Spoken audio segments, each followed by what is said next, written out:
midst of an eternal Easter celebration because it's not just a one Sunday per year sort of deal. It's all the time. And here in Luke 24, we'll once again look at what we saw. We'll roll it back a bit, look at the place that we left off last week, and then we'll go a little bit further. In this big picture, the day of Christ's resurrection, we'll look more closely at all of the beauty and all of the detail that's here.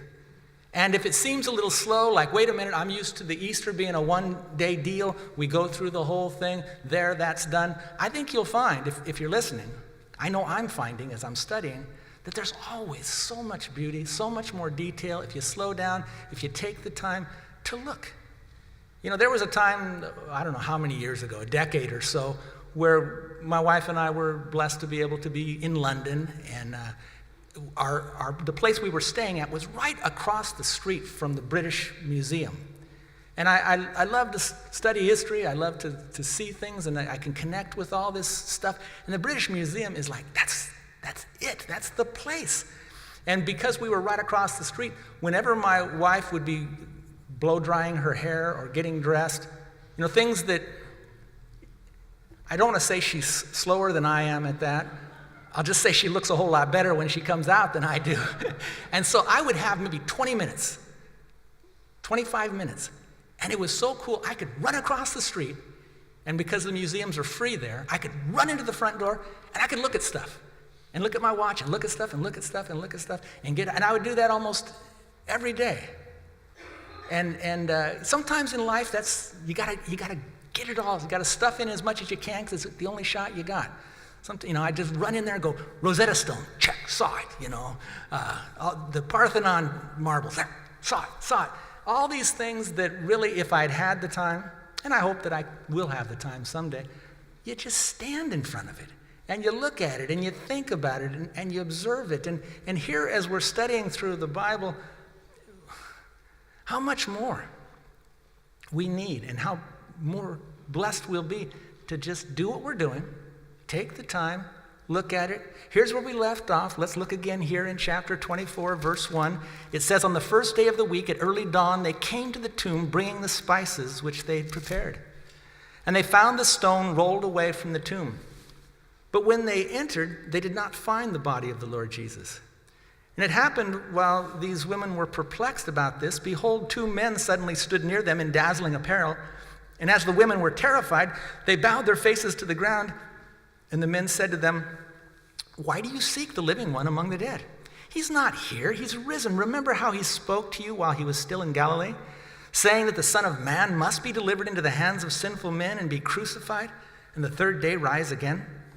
And then they remembered his words, and they returned from the tomb and reported all these things to the 11 and to all the rest.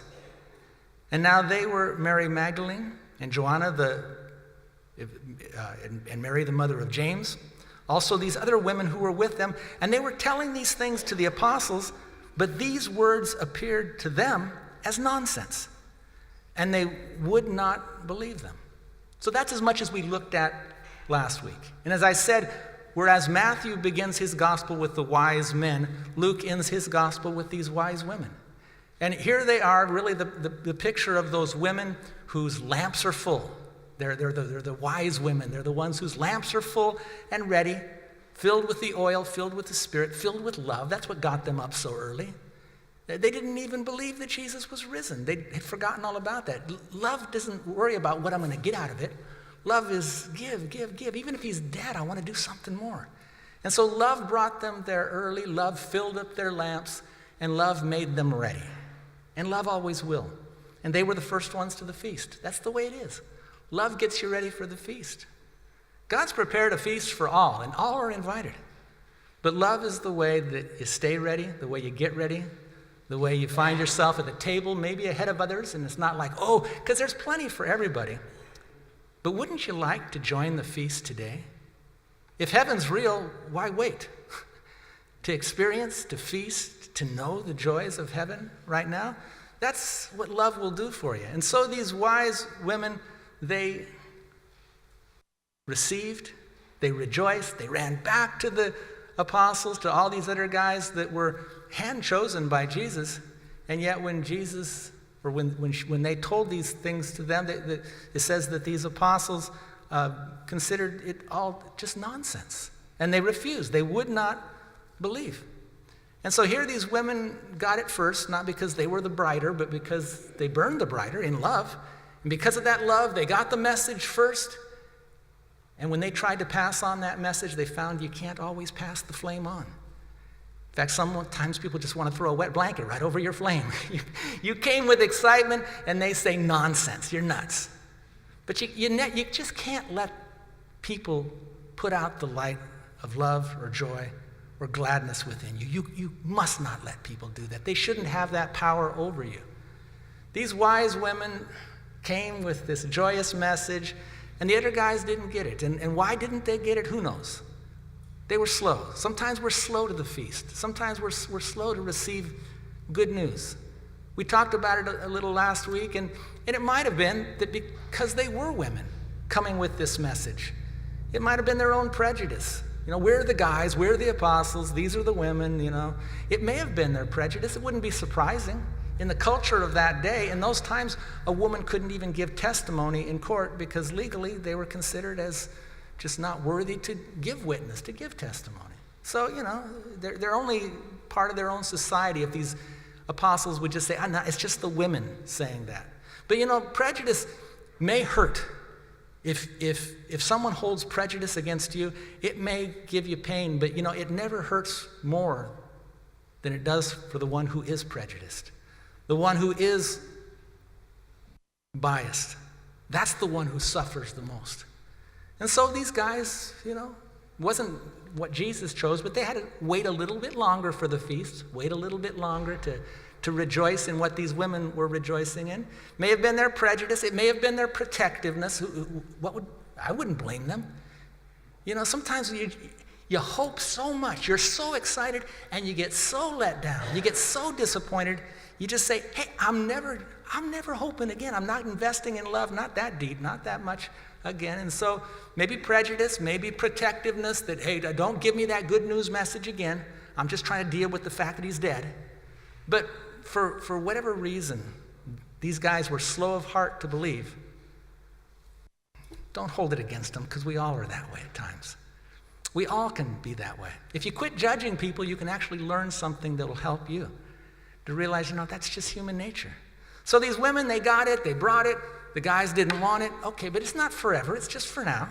And it says in verse 12, but Peter arose and he ran to the tomb, stooping and looking in. He saw the linen wrappings only, and he went away to his home, marveling at that which had happened. Now, depending on what translation of the Bible you have, it may be in brackets like it is in mine, because some say that this verse doesn't really belong here. Luke didn't write that. For my concern, it doesn't concern me. Because it is in the Gospel of John. It did happen. So if somebody else just pencil it in here in Luke, I don't care. So here's this statement that though they wouldn't accept it, Peter and John ran.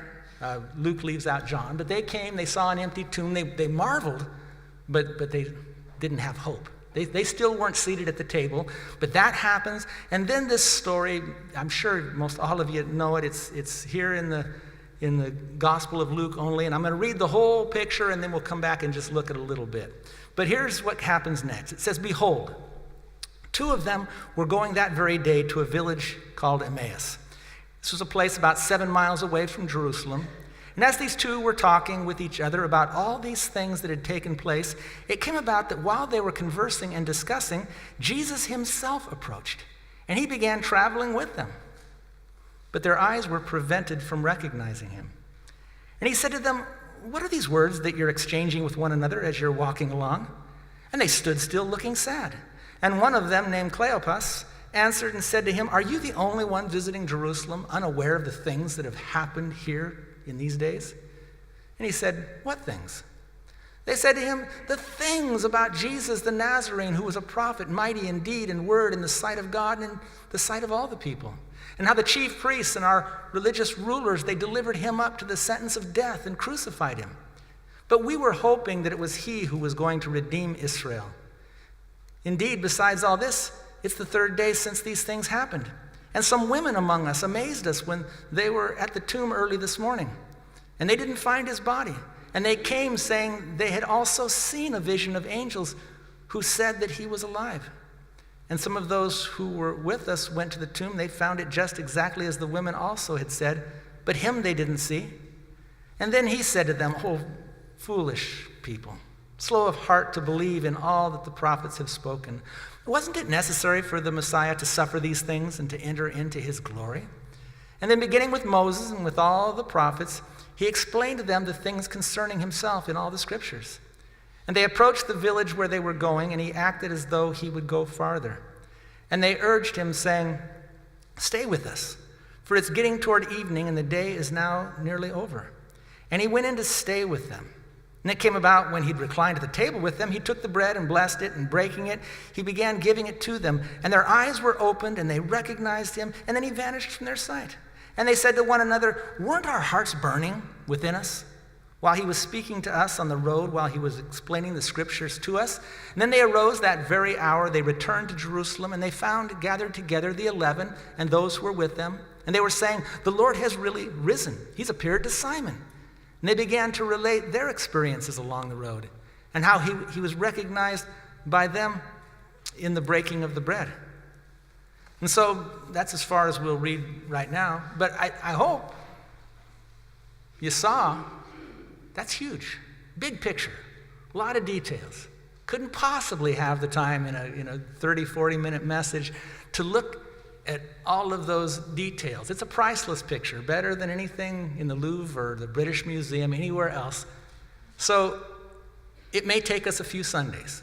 Ooh, yeah, it may take us a few Sundays. Little more Easter celebration for a few more weeks looking at that. But what I want to start today, the first part I want to look at is, guess which part? The first part. Looking at just the first part, go back to verse 13, because I want to make sure you have the big picture before we look at the little details. Look back at verse 13. It says, "Behold, two of them were going that very day to a village named Emmaus, which was about 7 miles from Jerusalem. And it says that they were conversing with each other about all these things that had taken place. It came about that while they were talking and discussing, Jesus himself approached and began traveling along with them, but their eyes were prevented from recognizing him. And he said to them, 'What are these words that you're exchanging with one another as you're walking?' And so they stopped, they stood still, and they looked sad." Now, the funny thing is to me, just now as I'm reading that, I'm seeing a whole bunch of other stuff that I know I'm not going to talk about here today. Because I know what I'm going to say.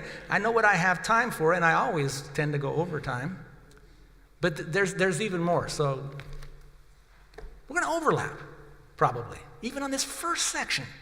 But let's just see what we can see right now. Here's these two walking along, and they were stopped in their tracks. They were going in a direction that to them probably, we're going home. Where else do you go when you're just so depressed? And they probably lived in Emmaus. They're going home.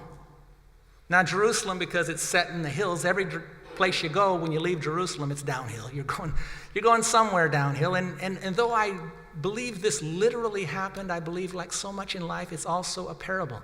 It's a picture. There's a poetry to it. And so here they are heading this direction. And it says Jesus came to them. They didn't know it was Jesus. Something prevented, and we don't even have time to talk about what prevented. But you might see it for yourself.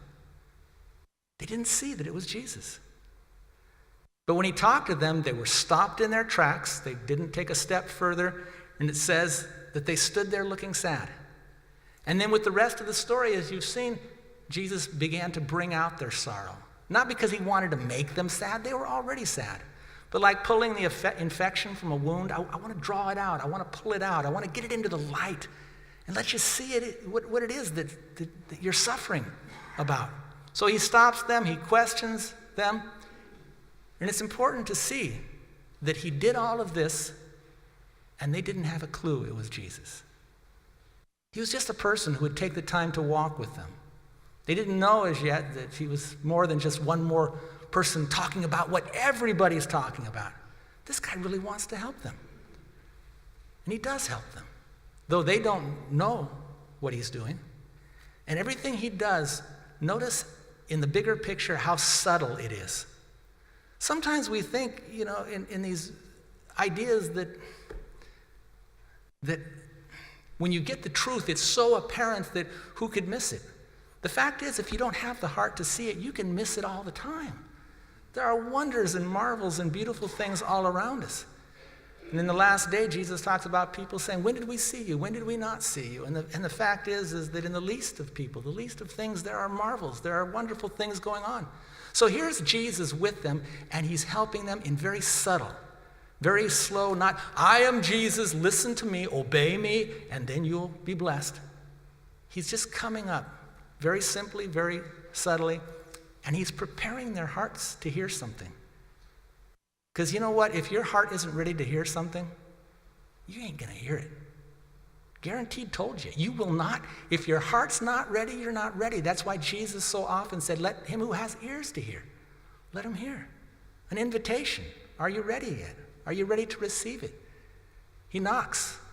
Doesn't kick, just knocks on the door. And so here he is in that subtlety, coming up to them, preparing their heart. And we all know, I think I may have said it earlier, but we all know Jesus Christ is the same. Yesterday, today, forever. I believe that what he did here on this first day, he does it every day, whether we're aware or not. And I believe that any of us who have loved him, any of us who feel like, I lost him, like maybe the high days are the ones behind me, the best days are the ones back then, the hopes are now dashed, walking on a road downhill. I'm heading home, but home doesn't even seem like home anymore. Where's home now? I believe that anyone walking along that road who has loved him and who would long to see him once again, I believe that you can all be assured he's with you. Whether you see him, whether you feel him, whether you know him, most certainly if you feel like I'm unworthy, all the more understand. He wants to teach you of his love, of his compassion. I'll never leave you, nor forsake you. Though you've walked away, though you have no hope, though your faith is maybe less than a mustard seed, I will never leave you nor forsake you. If you can walk away with that here today, man, I'm blessed to be able to share that truth with you. If you've loved him, if you long for him, it's only because he longs to show you his love. Now, regarding who these two people were, I can tell you unequivocally, it doesn't matter. Why doesn't it matter? Because it doesn't say. There is the speculation, we love speculation, so I'll give you a couple seconds for it, that this Cleopas is the same one mentioned as a husband of Mary, one of the women that was there at the cross of Jesus. So that may be the case. So it could be, since we're just opening it up, it could be that this is a man and a woman. It could be that it's a married couple walking along this road. Again, it doesn't matter all that much, but just don't box it in your mind. Two guys.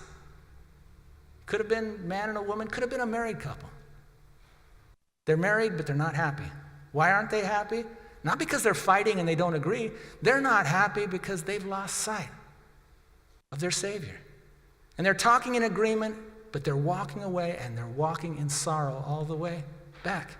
And though they may find a house, it's not going to ever be the home it used to be, because this couple is alone. Even though there's two of them, they're just two alone. And that's where Jesus comes in. And so here's this two walking along in grief, lost hope. Gosh, that helps me because I've been there. I've walked with these people. I've walked alone down that road. They're not filled with faith, but they're surrounded by love. I hope you can believe that. Don't look at your faith. Believe that the Lord is watching you and he loves you and he cares for you, especially if you're confused. They're headed downhill. He walks with them. He's not saying, whoa, I'm Jesus, I don't backslide. No, I'll walk with you on a downhill road because I want you to know that I love you. So whoever they are, whosoever they are, these are people who wanted Jesus. Didn't have a whole lot of hope, but they wanted Jesus. But only because he first wanted them. These are the people like you and I, the ones that he loves. Here's two together, but they're two alone. It says they're sad. He stops them. It says they look sad. Later on it says, we used to have hope. Hope isn't there anymore. And he asks them, what are you talking about?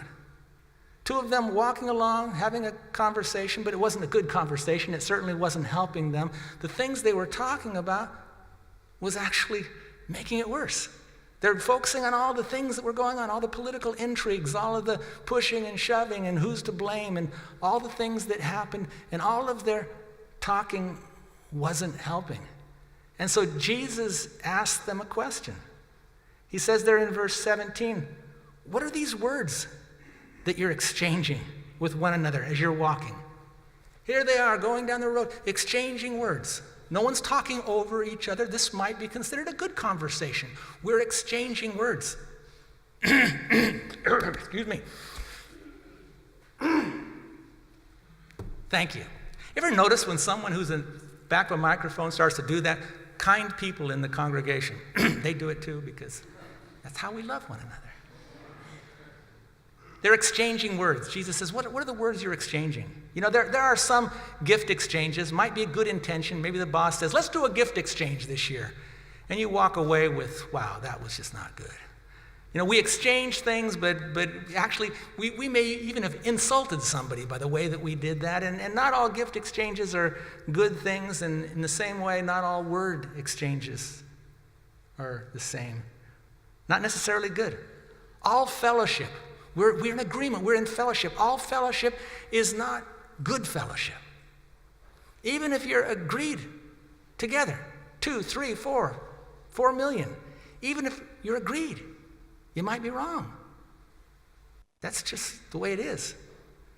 They're not fighting. They're two talking together. They're not fighting, but here's the deal. They're not helping. They're not helping each other. Jesus, I'm so glad that you come and interrupt our conversations from time to time. We're agreed, we're talking, and then somehow, subtly, you get in our hearts and heads and we begin to question. Is this helping? Not helping me. Is it helping you? No. Maybe we better change the subjects or switch the channels or something. This is not helping. He comes and he asks them a question. What words are you exchanging? What are these words that you're exchanging? He asks them a question. This is how he helps them. He helps them by asking them a question. What are you talking about? And then later on, he helps them again. Verse 26, wasn't it necessary for the Christ to suffer these things and to enter into his glory? Again, he asks a question. Oftentimes, that's the best way to help yourself and to help other people, especially if you're on a track that's kind of like this Emmaus road. Question yourself. Question what you're thinking about. Question what you're concluding. Question yourself and even question one another. So often, if we look at the way Jesus teaches, it's not telling you the way it is. I mean, he does, certainly. He lives it the way it is. But so often, especially when we have a problem hearing, when our hearts aren't ready, he asks a question. Think about it. He asks the question, what are these words that you're sharing with one another? And my thought as I read this is, God, help us.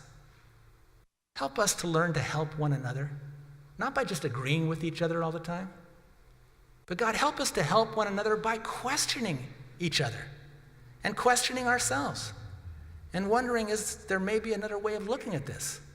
And certainly the way I'm looking at it now is leaving me pretty down, and there's no joy in this journey. And again, to question it. Basic stuff. But you see, it's all here. Understand, all agreement is not good. But we're agreed. You're wrong. You're both wrong. You're all wrong. Maybe we're all wrong. Even if all men were found to be liars, God's still true. God's still good. That's why we put our hope in him. Here you have two, but these two are just two alone. And along comes Jesus. And in many ways, as I look at this, I think, maybe they would have been better off if they were alone. I know there's times in my life when I can't find anyone to agree with me. I looked. I put a couple phone calls in. That's the nice thing about the internet. I don't care how crazy you are, you will find a whole group to agree with you. You will find a whole website. Information, but man, Do you know how to sort through it? You'll find people to agree with anything, but all agreement is not good. It might have been better if these two were walking alone, because maybe when you walk alone, you question yourself a little more. You question the facts, you question what you heard, you question the scriptures, as Jesus often did. He questioned. You read this, what does that mean? Read it again. What does that mean? Maybe it means something different than the way you read it last time, but the importance of questioning. And so, alone, as much as many of us don't like to be alone, maybe that's our time to find out I'm not alone. And my prayer isn't just reciting all of my wishes toward God like he were some genie in a bottle. My prayer is actually a dialogue with the Spirit, who speaks in a still small voice. And me wondering, Lord, I know I'm not really alone because you promised you're with me, but I don't hear you and I don't know, and I'm confused. And others are saying this, and Father, forgive them. I don't think they don't know me. I don't know myself. But to dialogue, to talk with him, sometimes it's better to be alone than to find someone who will walk with you and just agree, a little echo chamber going on, just to say everything that you say. You gotta look, is it helping? Which way are we going as a result of this? Friendship is good. I think it's sad when someone just has no friends. Friendship is good, as long as it's helping you to go in a good direction. But as far as friendship goes, just like the song we sang earlier, what a friend we have in Jesus. I hope you each can find that your closest friend, closest confidant, the one who loves you the most, the one who understands you completely and loves you in spite of, it's Jesus. Because friendship with Jesus will make you strong. It's not self-discovery, it's him revealing to you who you really are and your identity with him. You know, with Johnny B being out of town this week, celebrating Cinco de Mayo somehow or other, somewhere, I don't know what he's doing, but when John told me that the kids were going to stay in here, I said, great, they're more than welcome. And since I know that some of you are maybe in your teens or somewhere around that age, I just want to point out for a second, I was that age once. You've heard that. You hear that from gray-haired people all the time, and you couldn't care less, probably. You can't relate to it, but it's true. And the fact is, as teenagers and as immature people, because quite frankly, I know a lot of people with gray hair that still think like teenagers. Not in a healthy way. They're still immature in the way they think. And as teenagers, we tend to take ourselves, as immature people, we tend to take ourselves too seriously in the superficial ways. How I look, how I dress, what other people think of me. That's superficial. That's not who you are. And we don't take ourselves seriously enough in the depths of who we really are. The depths can only be discovered in a relationship with God who loves you, with the person of Jesus. And the more you find that, the more you find strength to sometimes say to other people, you know what, I'm not going to do what you're doing, and I'm not going to go where you're going, because, I don't need to. But as long as you're trying to find yourself in a superficial way with friends out there, yeah, you're subject to all kinds of manipulation. You're subject to going down all kinds of roads that you wouldn't have gone down otherwise, and it costs you something. And God will love you all the way down the road, but understand, so often, friendship at that level is it's no friend at all. True friendships are not friendships that are conforming, shaping you. You got to act like them, they act like you. We're friends. That conforming, no. True friendships are transforming. They help you to become more and more what you could be and what God designed you to be. And so often, there's just that sense. When you take yourself too seriously in a superficial way, you have these crazy conclusions. You hear it in kids all the time. And sometimes that kid voice is going on in our own heads. It's that thought that says, everyone's looking at me.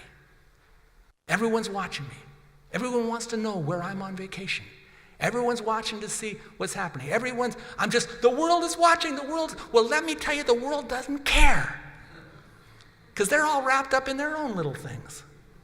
Until people really learn to love, no one really cares that much about you. But Jesus cares about you. The world isn't watching. And then on the other hand, when something goes down and it's bad, then it's like the world is falling apart. The world is ending. No, it's not. Life goes on. I will always remember this in regard to a friend of mine, a guy I knew in high school. And the girl that he was dating at the time broke up with him, He lost that friendship, and he killed himself. Now, he would be the same age as I am. 5 grandkids and a beautiful, wonderful life since. But all of that he missed out on because he thought, this girl, my world, she walked away. No, it doesn't work that way. And so to take these things too seriously in a superficial way, don't make a melodrama out of it. People are just going in different directions. They do that for a while. We all come back around. Life goes on. God is still God.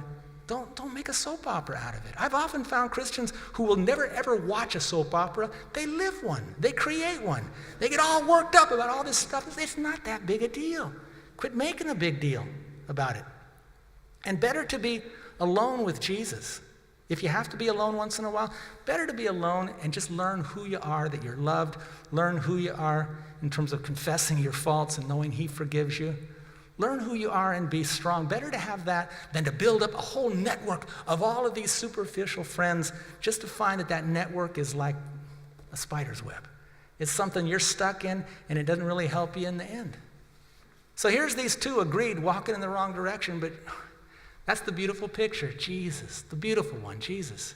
These people walking without faith, walking with, or not much faith, walking without hope, walking in a way that maybe they're the same ones that misjudged the women. Earlier, the women gave a word of hope. No, nonsense. In so many ways, these two walking away may have been wrong, but however many ways they were wrong, please remember, Jesus was with them.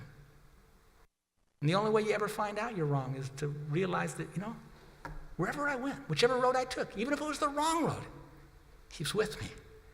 He loves me. I could kick myself that I went down that road. I wish I could get back those years. But know this, he loved you all the while. And maybe you'll learn something from it. God help us to learn something. For these two walking along, there was no joy in their journey. Even if they were heading home, they're not happy. Now, earlier this week, I was walking along, walking my dogs, thinking about this section of Scripture, because it's what I do. I think about, where are we going next, and what does this mean? And I'm walking along, and I'm thinking about my troubles. I'm thinking about different things that concern me. And as I'm walking along, my dogs, they're man's best friend, but they're not good conversationalists, which might be just as well. They're just walking. I'm walking along, and all of a sudden, this voice from back behind the trees calls out to me, "Good morning!" Oh, that sounds friendly. Good morning. And looked like he was a worker. I never saw him. I'm suspecting he may have been an angel. I don't know. Angel just means messenger. He gave to me a message. And the message, he was working. I think he was setting up a ladder to paint somebody's house. He was working. I was walking. But it sounded like he was having more fun than I was because of his attitude. He's up there working, and he calls out to me, and, beautiful day, and all of that sort of stuff. And I didn't see him, but I'm walking along, and his last words to me was, "Have a wonderful walk." And I thought, that's it. That's what I'm going to do. Come on, guys, we're going to have a wonderful walk, We're going to just have a wonderful walk. And I realized, thinking about this story, that these two walking along unawares, it talks about angels unawares. We didn't recognize the message. It was there. We didn't see it. And it made me think, there are wonders. Have a wonderful walk. There are wonders all around us. And there are wonders up ahead of us, according to the promise of Jesus. And if we're attuned to that, whatever is good and right and pure and lovely, whatever is worthy of praise, if you set your mind upon those things and let your heart be filled with those heavenly things, there are wonders. Even if you walk through the valley of the shadow of death from time to time. Even the doorway of death itself is not the end. It's the way out. So you keep on going in obedience, knowing that the Lord loves you, and if you make a mistake and walk the wrong direction, he still loves you. And there are wonders all around to behold. And we looked at the big picture. We'll look at it more later. But whoa, talk about a wonderful walk. At the moment, it's depressing. They're sad. But these two are on a wonderful walk. And I wish you all a wonderful walk this week and forevermore. There's a verse in Scripture that we pull out of context so often. I've heard it. Unless two are agreed, how can they walk together? And the way that that's interpreted is to say, you know what, if we can't agree, I won't walk with you. And sometimes that's a necessity. But it's kind of tough when you're married, isn't it? If we don't agree, no. Where there's a bond of love, where there's some level of commitment, then it's different. And as you can see with these folks, you can be agreed walking down the same road, but it's not a wonderful walk because of the stuff that you're focused on. Agreement is great, but love is better.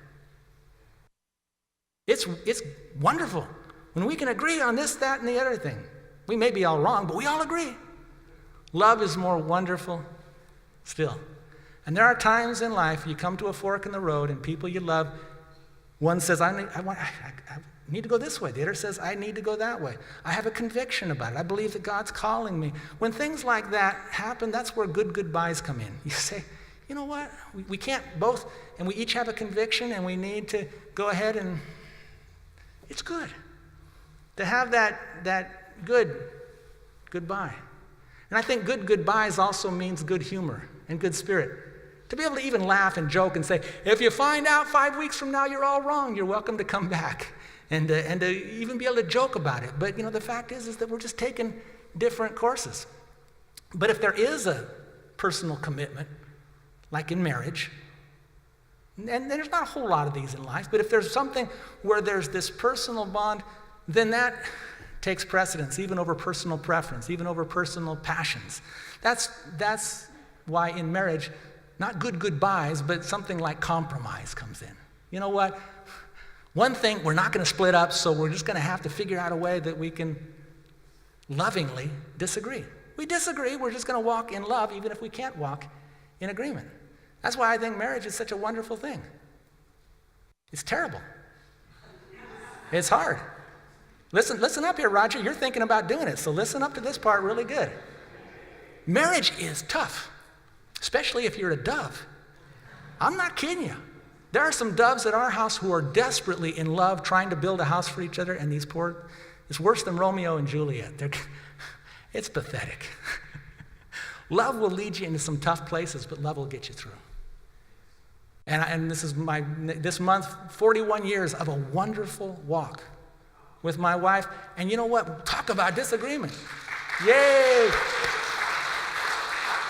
I commend you to love, and I commend you, not necessarily to marriage, okay? But I commend you to places where there's commitment that trumps, that's higher than personal pleasure and personal passion. Even if we don't agree, we're going to walk together. But it can't be everywhere, and it shouldn't be everywhere, and let's not make a big deal about it.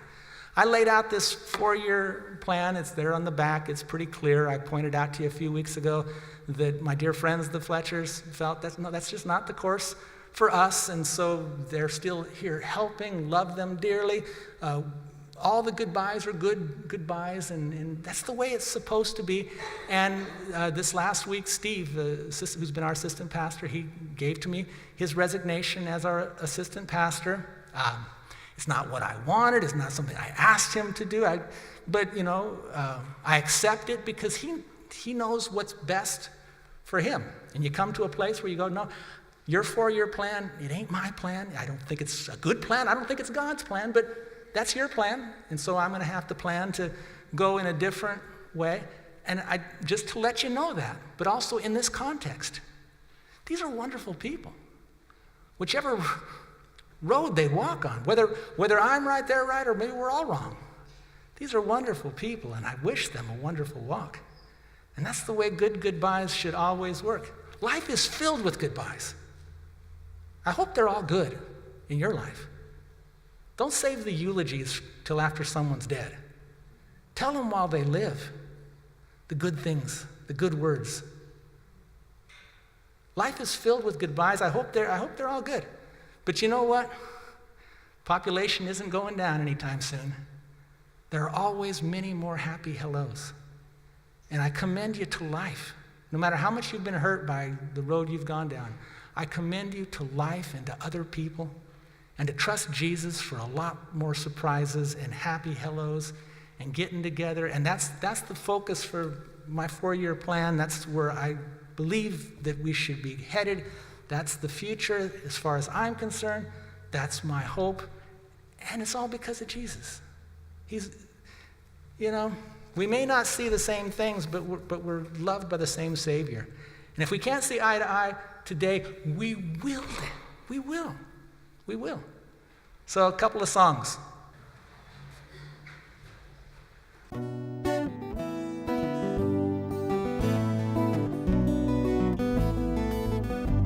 You dove from on high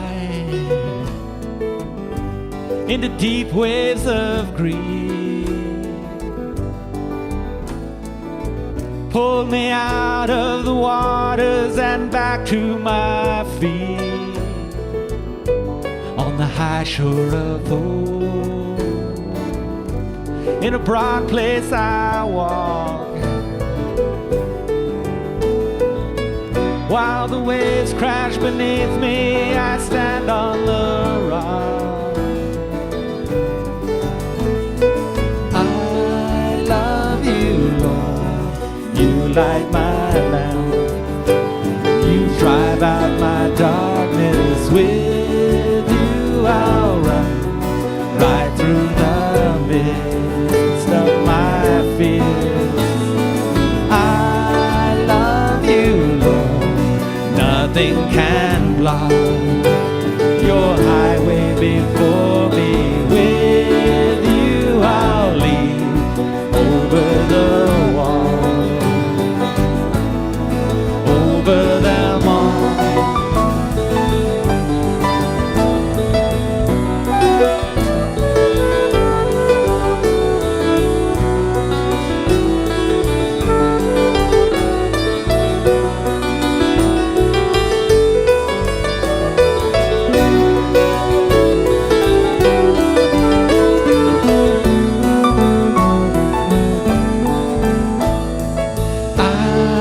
Love you, Lord. You light my lamp.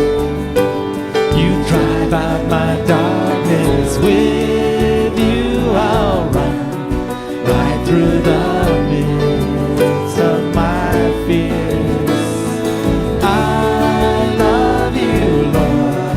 Nothing can block your highway before me. With you I'll leap over the wall, over them all.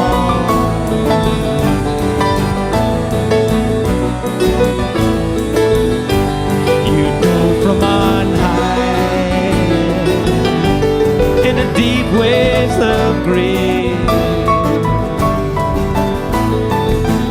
pulled me out of the waters and back to my feet on the high shore of hope. In a broad place I walk, while the waves crash beneath me, I stand on the rock. I love you, Lord. You light my lamp.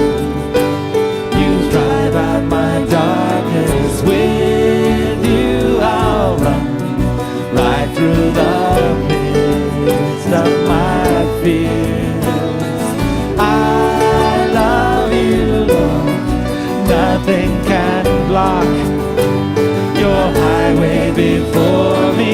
With you I'll leap over the wall.